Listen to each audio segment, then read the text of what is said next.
All right, everybody, to the equities we go, listeners.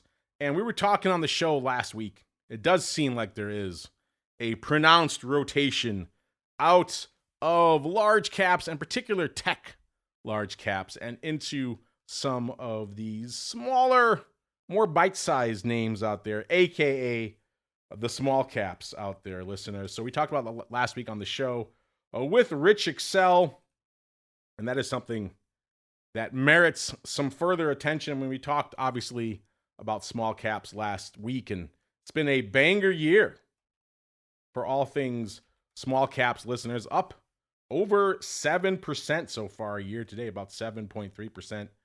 Popping a wee bit again today on the backs of what is apparently some, at least so far, optimistic news on the Greenland front, popping 1.75% just today. So if you were looking into that small caps trade, it is getting more robust by the minute. The good news, we were actually on the backs of this Greenland trade actually looking red so far for the year in the NASDAQ. It seems, at least for right now, with this almost straight upward shot we're seeing out there in the NASDAQ today, actually up about 1.6% today, that has turned us green so far for the year, if ever so slightly, about 0.75%. So again, there has been a heavy rotation out of the NASDAQ and into the small caps. Let's see if we can see that reflected in some of the options flow out there, shall we? Again, head over to our drop-down cmegroup.com/TWIFO, TWIFO. TWIO, TWIO will also work. And if you don't have a CME account, you have to make one. It takes a couple of seconds, or just log in if you already have one.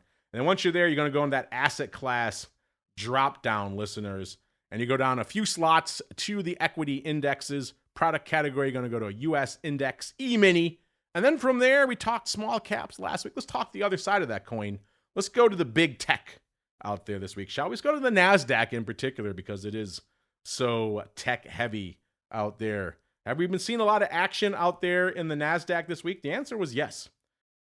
Exactly how much paper are we seeing out there, listeners? Again, we're talking a shortened week already. We're coming at you one day earlier than we normally would be beaming at you. And we're already seeing a fair amount of paper, nearly 160,000 contracts on the tape, including a good chunk today as we're seeing this wild rebound out there in the equities and the total shellacking of equity vol out there today. So again, 160,000 contracts on the tape already, as is customary in the equities, especially day like today. We're seeing large intraday swings. We're going to see a lot of action in the 0-day contract, and that is the case.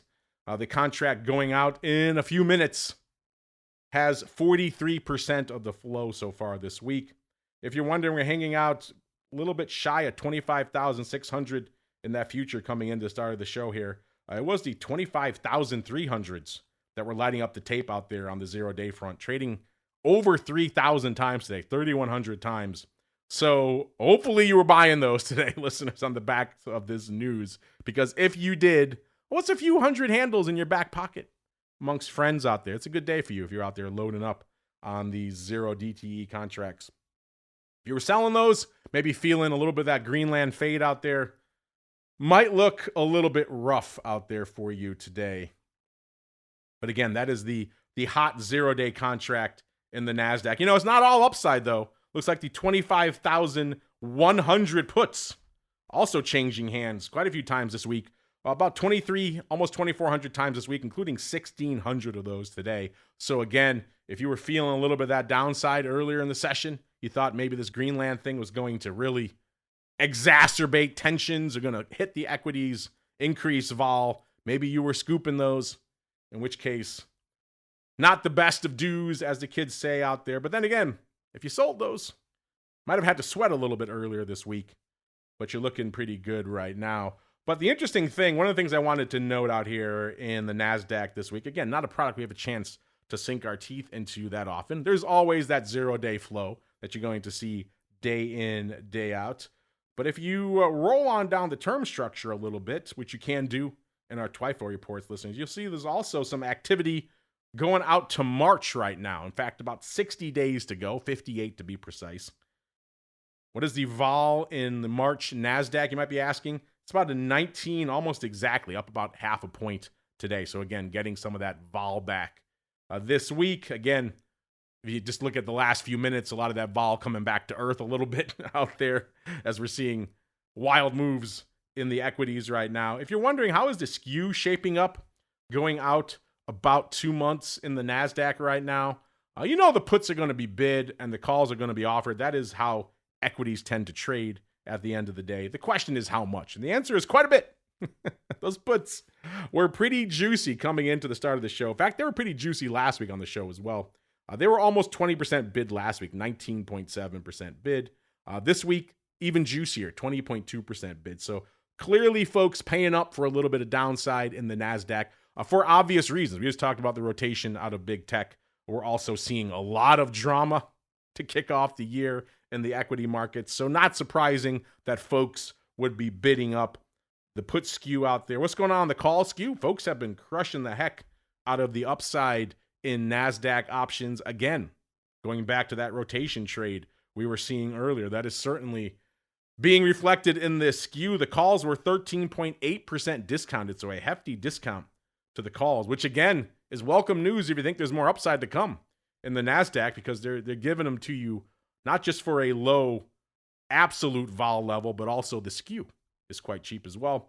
It's still about 13.5% cheap on these March NASDAQ options as well. So again, if you're feeling a little bullish, you want to take a little bit of a nibble, not the most expensive time to do so. Is that what folks are doing in March? The answer is no, listeners. The folks in March appear to be slinging a whole heck of a lot of puts out there. In particular, the big dog in March right now are the March 24,000 puts.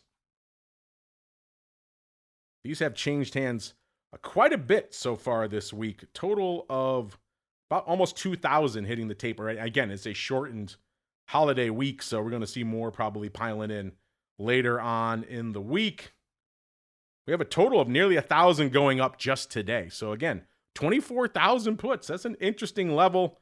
That bit of a bridge too far. You got 60 days to get there. So if you're buying these, you are getting some duration out there. By the way, if you're wondering, what is a March 24,000, these are wild strikes, put go for in the NASDAQ right now with about 60 days to go? It's a little over $400. They were trading for 407 and a half earlier this morning out there listening. So again, if you're buying these, that gets back to that extremely elevated put wing. You're not getting a deal. You're paying for these. So it's up to you whether you think $400+ for the 24,000 put is worth it, or if you think that's perhaps a bit of a bridge too far. Maybe you want to buy that, sell something else against it to try to mitigate some of that outlay. Maybe you think, hey, that's free money. I'm going to sell that. I could wear that risk for a couple of months. At the end of the day, $400 in my pocket doesn't sound like the worst thing. That could be what a lot of folks are doing out there as well. By the way, this was all opening paper, if you're wondering out there. We also saw some action on the 22,000 and 23,000 puts. Doesn't quite line up like a fly or some sort of vertical or maybe a ladder out there as well. It does seem like they were going up as independent trades, which is kind of interesting. If you are curious, the 23,000 puts going up for $239.41 on the 22,000 puts, 159 3/4. That gives you some frame of reference for how those were lining up earlier in the session. But worth noting, it's not all downside. There is a little bit of upside filtering in out there right now, including the 27,000 calls. They traded mostly yesterday, actually, about almost 1,000 times yesterday. Only about 66 going up today. So interesting on a day when the NASDAQ is rebounding pretty aggressively. We're not seeing as many people piling in to the March upside. I guess they're all piling into the 0 day right now. So yesterday, a more active day on the March upside than we're seeing out there today. Again, it is all puts all the time. I don't have prices on the 27,000. The 26,700 calls, though, we're trading a little bit this week and are trading today. And those are a little bit closer to the fire, obviously. And those are trading for $222.35 right now, if you want a little bit of frame of reference of what's going on out there in the upside. So again, a lot of 0 day action in the equities as we expect. But if we're looking for broader trends out there, you have to go a little bit farther out. And we are seeing Some interesting action out there in the March downside with 60 days to go. In the NASDAQ, you like that, or would you be a seller of those puts? Hit us up. Let us know.